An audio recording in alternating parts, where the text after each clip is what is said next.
Hello. So, you spent several months getting your health in order. You're eating right, you're exercising, you might even be losing some weight, and all of a sudden your hair starts falling out. Or you hit menopause and there's more hair in the drain than there is on your head. Had a baby, pregnant, hair was long, really luscious, growing, and then you have your child and all your hair starts to fall out.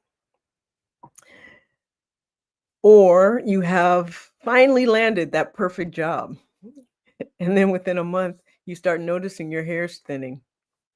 All of these things are caused by what's called telogen effluvium, which is a fancy name for saying you just wish you had more hair on your head than not in your hands or in the sink or bathtub or shower. And essentially what this is when your body or your hair growth stops, but your shedding doesn't. All of us shed hair every single day. And usually it's replaced by hair that's already been growing. But when hair stops growing and your shedding keeps happening, obviously your hair sheds. Good news, though, is that it's usually temporary. And so I'm going to talk a little bit about that tonight and the causes and what you can do about it. Before I start, I'm going to tell you who I am. I'm Dr. Catherine Toomer, and welcome to the Dr. Toomer Talk Show. I'm a family medicine and community health physician and expert in metabolic weight care management. So I hear a lot about hair loss because it does happen during weight loss. But the key is to be patient and not to get too concerned because the hair does eventually grow back. And before I get going, I just want to say hello. Hello, Cindy. Thank you for joining. Hello, Marcia. Thank you for joining. And if you're listening now, just tell me your name and where you're listening from. And also, if you listen later, put in hashtag replay. Now, I am in the middle of a storm here where I live, and often my Wi-Fi or the electricity goes out. Even though I have a generator, what will happen is it will knock out this. So if that happens, I'll either try to come back on and finish the discussion, or if my Wi-Fi doesn't, I will end up probably coming back on Thursday and doing another one. But I'll make the announcement. But I'm just watching my Wi-Fi, and it looks like it's getting a little unstable. So let's keep our fingers crossed. So again, I'm Dr. Catherine Toomer, and welcome to the Dr. Toomer Talk Show on Tuesday. And so Telogen Effluvium.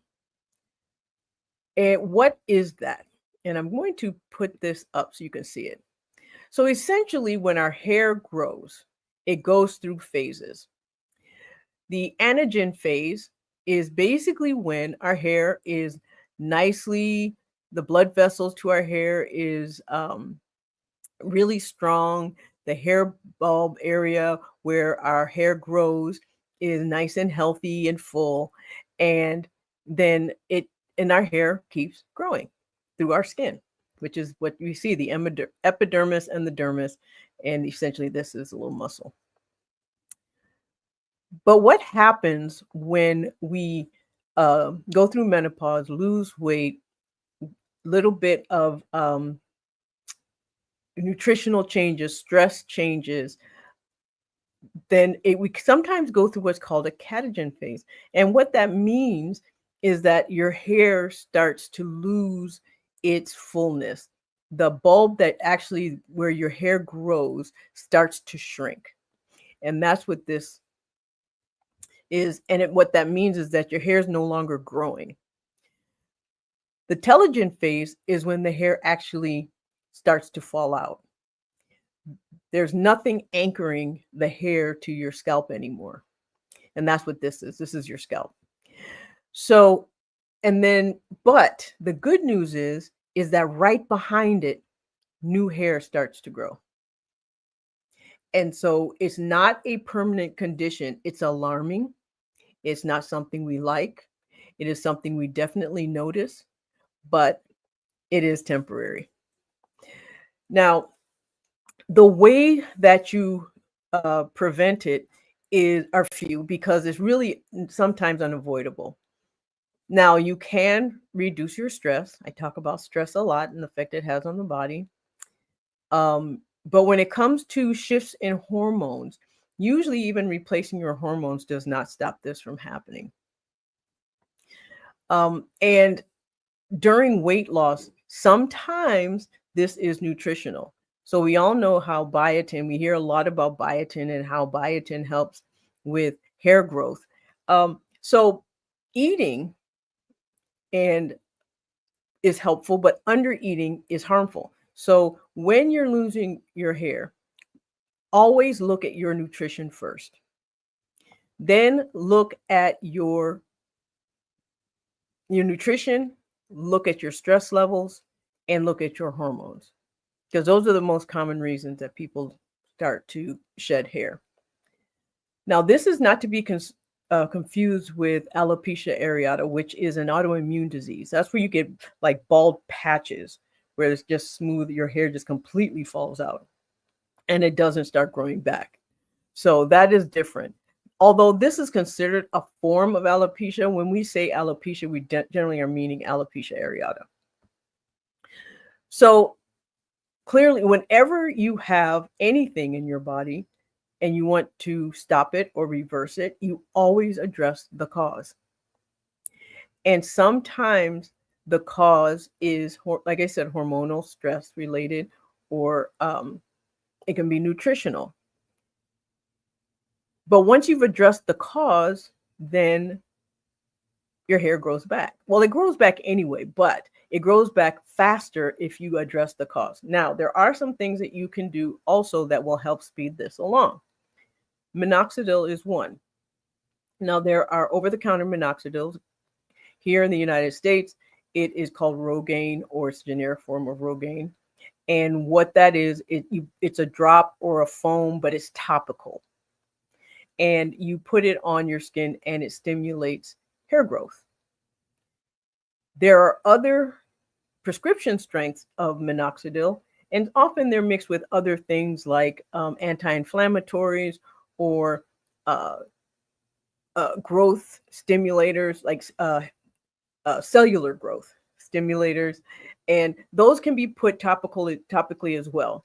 Now, the thing is, they can make your hair grow faster.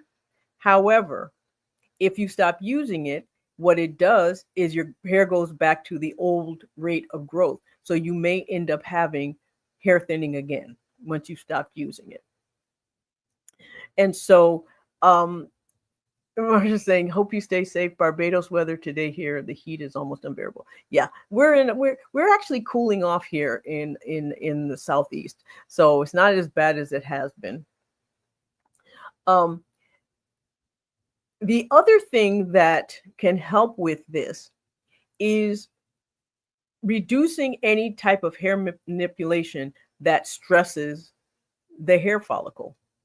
So, detangling hair with, a lot of force, or wearing hats and scarves, or sleeping on cotton pillows. The smoother the surface that comes in contact with your hair, the less it catches and pulls out. So using silk pillows, using silk scarves, or silk-lined hats or bonnets is very, very helpful. But again, it does reverse. It is temporary. And the most important component of reversing when the shedding of your hair, or telogen effluvium, is patience. It is absolutely patience. And I know that can be difficult when it's such a drastic change from what you're used to, but patience really is the number one way to reverse it, because it does reverse on its own. And you hear a lot about this with GLP-1s. Now, I've been hearing, a lot of things of people saying, well, it makes your hair fall out. Well, not really. It's the weight loss that's making your hair fall out. And that's what's happening with all weight loss, not just with GLP-1 weight loss, but any weight loss. And however, when weight loss is done very slowly, which is 1 to 2 pounds a week at maximum, generally what happens is it's less of a shock to your system, and therefore you usually have less hair shedding as a result. also because that means you're also eating enough so that you're getting all the nutrients you need in order to maintain healthy hair, and drinking enough water so that your scalp, which is skin, your scalp is skin. And in order for your skin to stay functioning is to keep it hydrated. And so drinking lots of water also helps.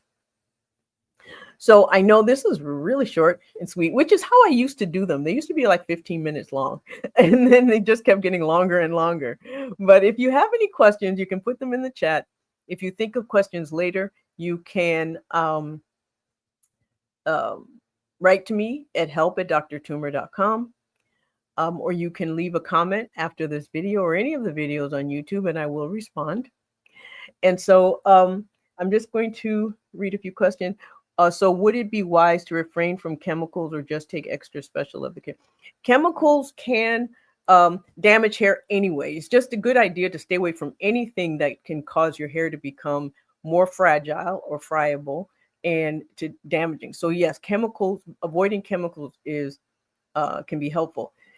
Anyone who's permanently colored their hair knows that hair coloring can pull your hair out. It's like your hair tends to thin when you color your hair. This is along the same line. So not doing that helps, your hair fullness. So yeah, chemicals, anything that's not natural you put on your hair has the risk of causing some problems. Does hair loss reverse in your 60s? It depends on the cause of your hair loss. So if you notice hair loss in your 60s, then it's important to understand why. Is it because of new stress? Is it because of changing your hormone levels? Is it because of changing your nutrition? And so if it's in your 60s that it happens, there's a reason that's new, and it's important to investigate that.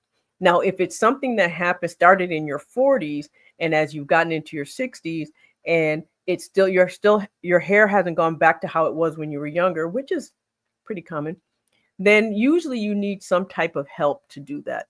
And so minoxidil, topical minoxidil of some type, either over the counter like Rogaine or prescription. There are companies out there that have hair growth supplements, and they have hair growth medications that you put on your scalp that can help. Now, there are reports of people taking minoxidil to help their hair grow. However, minoxidil is a hypertension medication. And when you take it, it does drop blood pressure. So, and quite effectively too. So if you're not hypertensive and you're taking minoxidil, your blood pressure may bottom out, and you don't want to do that. Any other questions? Okay, well, if we have no more questions for this, or any questions regarding any other topics that I talk about, then what you can do is write to me again at help@drtumor.com. And you can write questions after my YouTube videos. Anyone who writes questions, you can go and look. I respond to everyone. So, all right. Well, thank you so much. This was short and sweet. And I will see you next Tuesday at Dr. Tumor Talks on Tuesday at 6 p.m. Eastern. And thank you for coming.